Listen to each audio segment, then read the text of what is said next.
Aleluya, aleluya, eres digno, Señor. Cuaca tadi pagi gerimis, maka saya dengar sempat hujan dari atas. Ada yang basah, semoga tidak sakit sepulang dari sini. Nah, percayalah kalau kita mencari kerajaan Allah, maka semuanya itu akan ditambahkan. Kesembuhan, pengharapan yang baru diberikan oleh Tuhan. Puji Tuhan. Sekali lagi shalom. Shalom. Puji nama Tuhan. Saat ini kita akan membuka Alkitab kita yang terdapat dalam 1 Yohanes pasal yang keempat ayat 9 sampai 10. Dalam hal inilah kasih Allah dinyatakan di tengah-tengah kita, yaitu bahwa Allah telah mengutus anaknya yang tunggal ke dalam dunia supaya kita hidup olehnya. Inilah kasih itu, bukan kita yang telah mengasihi Allah, tetapi Allah yang telah mengasihi kita dan yang telah mengutus anaknya sebagai penambah yang bagi dosa-dosa kita. Amin. Silakan duduk Bapak Ibu. Semua kita mengerti bahwa Allah telah mengutus anaknya yang tunggal ke dalam dunia sebagai penebus dosa-dosa umat manusia. Kita mengerti bahwa karena begitu besar kasih Allah akan dunia ini, karena begitu besar kasih Allah terhadap Bapak Ibu serta saudara dan saya, Ia telah turun ke dalam dunia, menebus kita dari segala kejahatan kita, menebus kita dari segala dosa kita, menebus kita dari penghukuman yang akan dijatuhkan atas hidup kita. Tetapi Dia datang menggantikan semua itu, mengambil alih semua kutukan itu, mengambil alih semua penghukuman itu atas dirinya. Masalahnya Bapak Ibu serta saudara, yang pertama, apakah kita sudah menerima kedatangannya yang pertama? Sebab kalau kita tidak menerima kedatangannya yang pertama, bagaimana mungkin kita menerima kedatangannya yang kedua kali? Hanya ada dua kedatangan. Kedatangan pertama yaitu untuk menyapa umat manusia, untuk menyelamatkan kita semua, untuk menebus dari segala dosa kita. Tetapi kedatangan Tuhan yang kedua kali bukan lagi dengan kasih-Nya, tetapi Dia akan datang sebagai seorang hakim yang akan memutuskan kita kemana? Ke kehidupan yang kekal atau kepada kebinasaan yang kekal. Bapak Ibu serta saudara, kalau jawabannya sudah menerima kedatangannya, menjadi pertanyaan berikutnya, apakah kita sudah mendapatkan isi dari Yohanes 10 ayat 10b? Dikatakan di sana, pencuri datang hanya untuk mencuri dan membunuh dan membinasakan. Aku datang supaya mereka mempunyai hidup dan mempunyainya dalam segala kelimpahan. Kalau pencuri datang, kalau iblis datang hanya untuk membinasakan kita, menghancurkan kita, membuat kita menjadi gagal. Tetapi pada ayat 10b dikatakan, aku datang. Yesus katakan, kalau aku datang, yaitu supaya mereka mempunyai hidup yang kekal tentunya. Mungkin orang-orang akan berkata, waktu Tuhan Yesus datang, orang-orang masih pada hidup. Tetapi itu adalah hidup secara jasmani.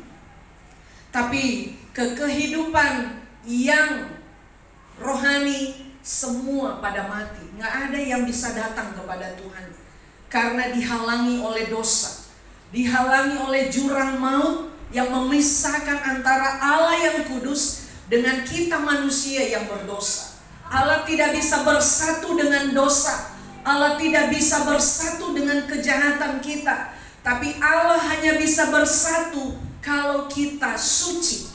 Nah, bagaimana mungkin kita sebagai manusia yang berdosa bisa bersama dengan Tuhan, disatukan dalam sebuah persekutuan? Tentunya harus ada mediasi. Itulah Kristus yang telah menggantikan kita. Wajah kita sudah tidak terlihat lagi kepada Bapa di sorga sebagai pendosa. Wajah kita tertutupi dengan darah Yesus Kristus yang telah tertumpah di atas kayu salib. Yang Bapa lihat hanyalah darah anaknya yang kudus itu. Sehingga kita terlihat suci di hadapan Allah. Dan kita harus bersyukur karena Tuhan mengasihi kita tanpa syarat.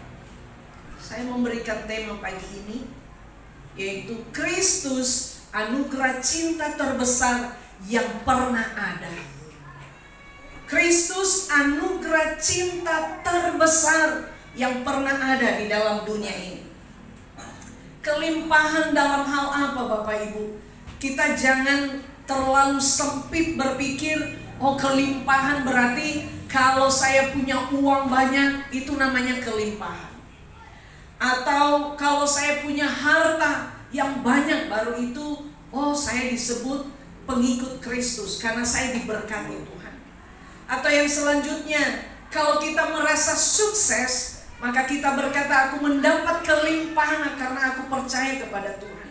Dan itu tidak setipis itu pengertian dari kelimpahan yang dimaksud oleh Tuhan. Kelimpahan yang dimaksud oleh Tuhan adalah kelimpahan sukacita, kelimpahan damai sejahtera, kelimpahan anugerah yang tidak terbatas itu, kelimpahan penguasaan diri, kelemah lembutan. Tuhan telah menyatakan kasih-Nya kepada kita tanpa syarat saat kita memberi kepada seseorang, karena mungkin dia baik kepada kita, mungkin karena istrinya baik kepadanya, mungkin karena istrinya pagi-pagi udah menyediakan makanan kepada suaminya, mungkin karena istrinya memuji-muji pekerjaan suaminya sehingga suaminya hatinya menjadi luluh, memberikan semua apa yang dia punya. Menyatakan kasih Allah bagi manusia tanpa syarat. Tuhan mengasihi kita, Bapak Ibu, jauh sebelum kita menjadi orang baik. Ingat sekali lagi bahwa jauh sebelum kita menjadi orang baik, Tuhan sudah mengasihi kita saat kita pun masih berdosa. Apa yang kita mau petik dari hal ini? Kalau kita baca di Roma pasal 5 ayat 8 dikatakan, Tuhan mengasihi kita itu sebelum kita menjadi orang baik di pemandangannya. Mengertikah kita bahwa Allah itu datang mengasihi kita saat kita masih berdosa? Waktu dunia jatuh ke dalam dosa, maka di sanalah Allah datang. Artinya dia tidak melihat lagi dosa kita, tapi kasih-Nya yang tanpa syarat itu, maka dia tujukan kasih-Nya itu kepada kita, memberi hidupnya kepada kita. Yang Tuhan mau sampaikan pagi hari ini, jangan kita tunggu hidup kita menjadi baik dulu, baru kita mau datang sama Tuhan. Kita bilang, Tuhan, nanti kalau saya sudah baik, nanti kalau saya sudah melakukan firman Tuhan semua, kalau saya sudah tidak berbuat dosa lagi, baru saya mau datang kepada Tuhan. Bukankah banyak orang-orang Kristen berpikir, nanti saya masih banyak dosa, dosa saya terlalu hitam, lebih hitam daripada kopi, lebih hitam daripada aspal. Tapi Tuhan mau bilang, asal engkau datang sama Tuhan, mengaku dosamu, maka Ia adalah setia dan adil. Dia adalah setia dan adil, akan mengampuni segala dosa-dosa kita. Kita harus mengerti justru dalam kebobrokan kita, dalam kejahatan kita, kita butuh Tuhan untuk Tuhan memperbaiki hidup kita. Gereja bukan tempat orang kudus. Gereja adalah bengkel rohani kita. Jadi ingat, kita yang ada di ruangan ini, kita ada dalam sebuah bengkel rohani. Karena apa? Kita mau, kita rindu diperbaharui oleh Tuhan. Amin. Pada waktu motor Bapak Ibu rusak, bawanya kemana? Bengkel. Nggak mungkin motormu kalau nggak rusak kamu bawa ke bengkel. Orang kan bilang, aneh orang ini. Pada waktu motor kita rusaklah, maka kita bawa ke bengkel. Jadi tidak ada yang lepas dari ruangan ini. Kita orang-orang berdosa yang punya kerinduan supaya Tuhan ubahkan kita, supaya Tuhan perbaiki hidup kita yang belum benar. Artinya kalau kita sudah datang ke sebuah bengkel, maka motor itu harus siap untuk dibuka. Motor itu harus siap dibongkar. Nah, orang-orang gak suka dibongkar dosanya. Kalau dibongkar dosanya, terkadang sakit, tersinggung, nggak enak. Kalau motor itu bisa bicara, aduh ini obeng, diputar. Udah diputar pada waktu buka sakit, pada waktu dibagusin lagi, diputar lagi, sakit. Kita sering sekali sakit. Sakit hati kita pada waktu orang mungkin menyatakan sesuatu hal terhadap kita. Tapi kita mau dulu dibongkar hidup kita sama Tuhan, dibersihkan oleh Tuhan, seperti pokok anggur yang benar. Sebuah pohon yang dililit oleh benalu-benalu di sana itu harus dikikis, ya, disayat, dibuang, dibersihkan supaya ranting-rantingnya menjadi tumbuh kembali, menjadi segar kembali. Saya punya pohon jeruk. Saya lihat di tutorial di YouTube, kalau dia udah mulai kering, udah mulai habis daunnya dimakan ulat, rahasianya ibu-ibu kalau kupas bawang jangan dibuang kulit bawangnya, tapi direndam itu kulit bawang, besoknya disaring, disemprotkan itu di daunnya, tumbuh, nggak akan mati. Saya jamin, dan itu akan berbuah. Itu saya udah praktekkan. Jadi semua sekarang sampah-sampah dapur itu saya nggak buang ke sampah, saya pilah, saya jadikan kompos, buang aja di situ, kan lama-lama dia busuk. Supaya apa? Dia menghasilkan buah. Kalau kita nggak siap untuk dikikis oleh firman Tuhan, maka kita tidak akan pernah berbuah. Kita gampang sekali rapuh. Bapak Ibu, kita sudah ada di sini.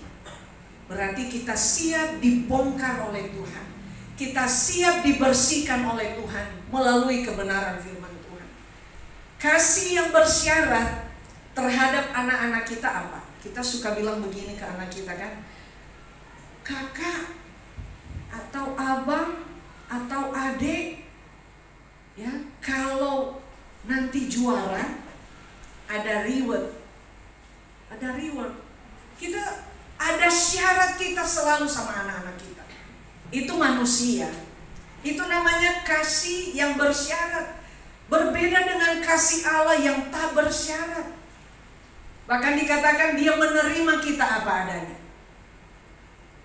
Bukankah kita gampang sekali menolong orang yang sudah pernah menolong kita? Karena apa? Kita tahu, oh dia baik, dia baik sama saya. Gak sungkan kita memberi.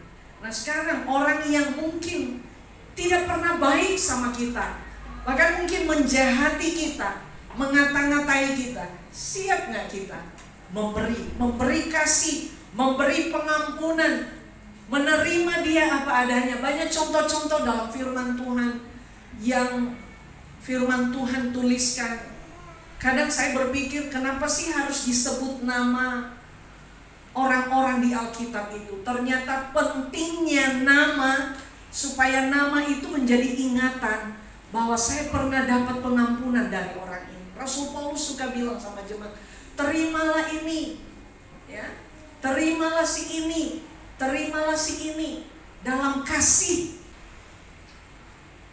Cinta Tuhan adalah cinta yang terbesar, melebihi cinta orang-orang yang pernah memberi cinta kepada kita. Bahkan cinta suami kita itu nggak ada apa-apanya dibanding cinta Tuhan kepada kita. Katakan sama suamimu, cintamu nggak sebanding dengan cinta Tuhan. Iya. Jujur. Karena memang hanya cinta Tuhanlah yang terbesar. Dan tidak ada yang bisa melebihi semua dari cinta Tuhan itu. Apapun yang kita lakukan dalam pelayanan, itu pun tidak akan pernah cukup kita membalas cinta kasih Tuhan dalam hidup kita. Jadi kalau baru kita disuruh untuk pegang multimedia, belum cukup kamu membalas kebaikan Tuhan. Kalau kita disuruh jadi WL, singer, pemain musik, penyampai firman Tuhan, guru sekolah minggu, belum cukup. Nggak cukup, bahkan dibilang seluruh kehidupan kita pun kita korbankan sama Tuhan, belum cukup untuk membalas kasih Tuhan yang besar itu. Terus kapan kita bisa berbuat? Tuhan bilang lakukan sekecil apapun. Sekecil apapun yang kamu lakukan, kamu telah melakukannya itu untuk Tuhan. Makanya saya tidak pernah ada pembedaan nilai sebuah pelayanan. Karena apa? Allah sudah menunjukkan kasih-Nya. Saya melayani sekarang itu bukan karena saya hebat, bukan. Tapi karena Tuhan sudah lebih dahulu melayani saya. Melayani kita semua. Melayani di mana? Tuhan melayani kita pertama itu, yaitu waktu Dia mati di kayu salib. Itu pelayanan Allah yang terbesar. Dan puncak kasih Allah itu yaitu di kayu salib. Pada waktu darahnya mulai menetes, pada waktu air lambungnya mulai menetes jatuh ke dalam dunia. Itulah kasih Allah, itulah pelayanan Allah pertama bagi manusia. Siapa yang bisa membalas kasih Tuhan? Nggak bisa. Mungkin kalau saya disuruh pun mati buat suami saya, anak saya, belum tentu saya bisa. Tetapi Tuhan tanpa syarat mengasihi saya dan Bapak Ibu serta saudara. Cinta Tuhan sanggup mengubah banyak hal. Yang pertama kita harus miliki dulu cinta Tuhan itu. Kalau kita nggak memiliki cinta Tuhan, nggak memiliki sayang Tuhan, nggak mungkin kita bisa mencintai orang yang membenci kita. Nggak mungkin. Jadi kita terima dulu Tuhan itu. Kita terima dulu cinta yang Tuhan tawarkan itu. Kenapa kita bisa mengampuni orang lain? Kenapa kita bisa menerima orang yang tidak sama dengan kita, yang tidak sefaham dengan kita? Bukan karena kehebatan kita, bukan karena kita sosok saya mampu, enggak. Tapi karena kasih Tuhan itu sudah masuk, sudah merasuk dalam kehidupan kita, sehingga kita dimampukan untuk melakukan itu. Kenapa para istri bisa terima suaminya? Kenapa para suami bisa terima istrinya? Karena ada kasih Allah ada dalam dirimu, sehingga kelemahan pasanganmu pun tertutupi karena kasih, karena cintamu itu kepadanya. Kalau orang udah gak cinta sama pasangannya, gampang sekali dia untuk melakukan hal-hal di luar sana. Tadi saya katakan bahwa cinta Tuhan dapat mengubah banyak hal. Dari pribadi yang tidak baik menjadi orang yang punya karakter Kristus. Dari kehidupan yang tidak baik menjadi orang yang punya karakter Kristus. Dari kehidupan Petrus sebagai penjala ikan, dijadikan Tuhan, diubah Tuhan menjadi penjala jiwa yang hebat. Dari seorang pengkhianat, dia mengkhianati gurunya. Jangan cari pengkhianat itu ada di mana ya. Pengkhianat itu rata-rata apa? Ada di dekat kita. Orang-orang yang dekat dengan kita, itulah yang punya potensi akan mengkhianati kita. Makanya suami bisa mengkhianati, istri bisa mengkhianati orang terdekat. Kenapa? Karena tahu Petrus ini murid Tuhan, tapi dia mengkhianati gurunya. Tetapi Tuhan dapat merubah keadaan itu menjadi seorang penjala jiwa. Nggak heran di Kisah Rasul diceritakan bagaimana kuasa Tuhan memakai Petrus pada waktu dia sudah diubahkan oleh Tuhan. Dia sudah memiliki kasih Allah yang besar itu, sehingga dia tidak takut lagi mati. Dia tidak takut lagi disalibkan. Bahkan dia bilang pada waktu akhir hidupnya, dia katakan, kalau Tuhanku disalibkan kepalanya di atas, saya jangan disamakan dengan Tuhanku. Biarlah kepalaku ditaruh paling bawah, kakinya di atas. Dia bilang, tidak pantas aku sama penyaliban Tuhanku dengan saya. Itu luar biasa. Kenapa dia bisa akhirnya lakukan hal itu? Karena kasih Allah yang dia sudah terima. Jadi orang-orang yang mampu melakukan hal yang dunia nggak mungkin bisa lakukan, itu karena kasih Allah dalam dirinya. Engkau bisa menerima kesalahan pasanganmu, itu karena engkau punya kasih Allah dalam diri. Engkau bisa melupakan kesalahan orang-orang yang ada di sekitarmu. Sesama pelayan di sini, saya mau katakan justru pada waktu kita bergesekan itulah sebenarnya kita harus bersyukur sama Tuhan, karena pisau kalau nggak digesekkan ke sebuah alat, dia nggak akan tajam. Makanya di Amsal katakan besi menajamkan apa? Besi. Pernah baca? Besi menajamkan besi. Nggak mungkin pisau Bapak Ibu ditancapin di kayu, nggak akan tajam. Makanya kita ada alat itu kan yang suka kita giniin, pengasah pisau ya. Pengasah pisau ibu-ibu dari kayu atau dari karet? Dari besi. Jadi betul firman Tuhan katakan besi menajamkan besi supaya tajam. Jadi jangan takut bersinggungan. Saya sering katakan, itu pentingnya kita terbuka sama orang. Aku nggak suka ini. Sama pasangan kita, kalau kita buat kesalahan sama pasangan kita, atau pasangan kita membuat kesalahan, terus kita nggak menyampaikan di mana hal yang kita nggak suka, itu akan menjadi bom waktu. Suatu saat akan meledak, hancur semuanya. Jadi perlu dikomunikasikan, perlu disampaikan. Firman Tuhan mau sampaikan bahwa Paulus diubah dari seorang penjahat kelas kakap. Siapa yang gak kenal Paulus? Matanya menjadi buta, tetapi diubah menjadi mata penjala jiwa. Bahkan bisa dikatakan setengah dari perjanjian baru itu menceritakan tentang bagaimana panggilan Rasul Paulus dan pelayanannya yang luar biasa. Karena apa? Kasih Allah dia sudah terima. Diubahkan semua. Jangan pernah memaksa engkau merubah pasanganmu. Kamu akan capek. Jangan pernah bilang, jangan begini, jangan begini, jangan begini. Itu pasti berbenturan. Terus apa yang mau dilakukan? Taburkan kasih Allah itu terus menerus lewat apa? Doa. Doakan pasangan. Hanya Tuhan yang bisa merubah. Kita nggak bisa merubah. Kita nggak bisa merubah. Dari baik pun suami kita, kita rubah dia menjadi penjahat, nggak bisa juga. Tapi kebalikannya, kalau dia pingin diubah dari kehidupan yang tidak baik menjadi baik, akan gagal. Akan gagal setiap usaha kita sebagai manusia.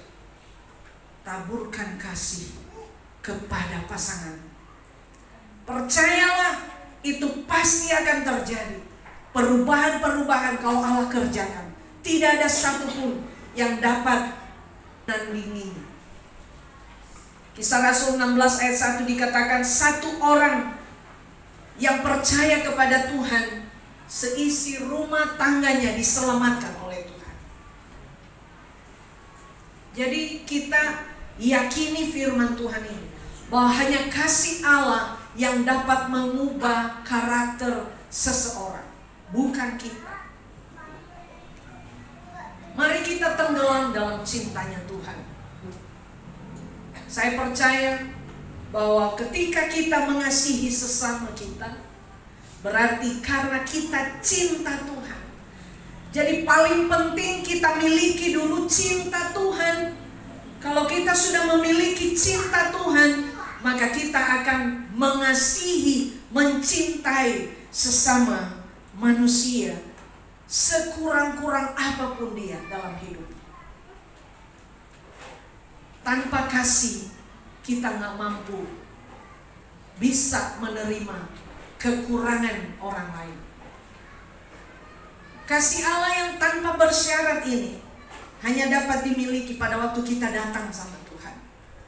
Seperti tadi saya katakan, kita datang ke rumah Tuhan itu karena kita mengerti bahwa gereja, bahwa tempat ibadah adalah sebuah bengkel rohani yang akan memperbarui kehidupan kita.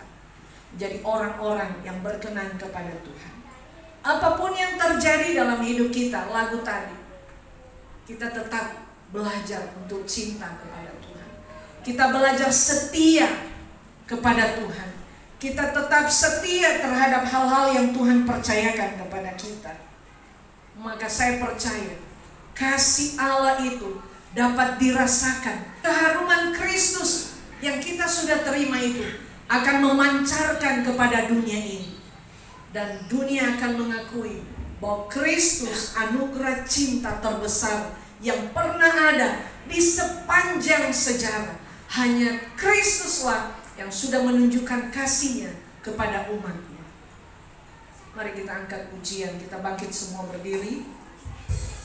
Ku tetap cinta, ku tetap setia. Minta sama Tuhan, Tuhan, aku mau belajar tetap cinta kepadamu. Aku mau belajar cinta kepada sesamaku. Aku mau belajar menerima mereka yang kekurangan dalam perbuatan-perbuatan baik. Haleluya.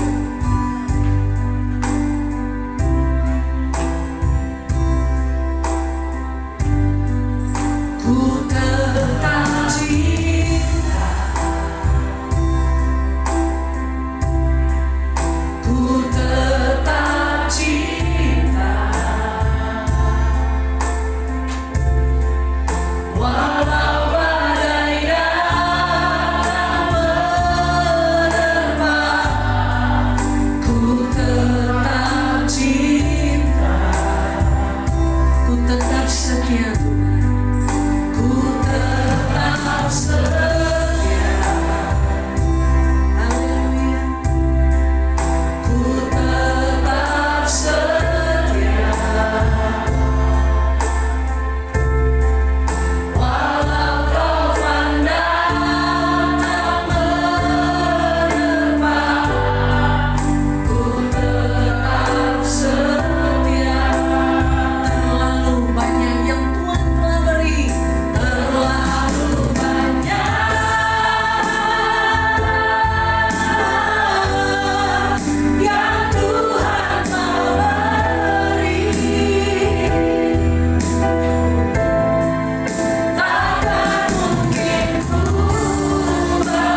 ini, biarlah kasih-Mu itu memenuhi seluruh kehidupan kami.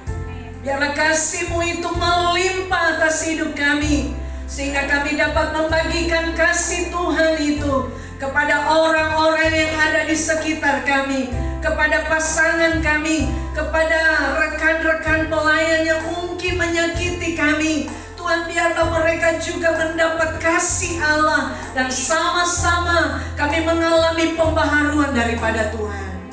Pulihkan keluarga demi keluarga. Biarlah kami menerima kekurangan satu dengan yang lain, karena Allah juga menerima kekurangan kami, bahkan dosa kami yang terbesar. Terima kasih Tuhan, Engkaulah anugerah terbesar yang pernah ada dalam sejarah dunia ini, yaitu kasih Kristus bagi umat manusia. Meteraikan kebenaran firman-Mu supaya kami tetap hidup dan kami tetap melihat kuasa Allah terjadi atas hidup kami. Dalam nama Yesus Kristus kami berdoa dan bersyukur. Haleluya. Amin.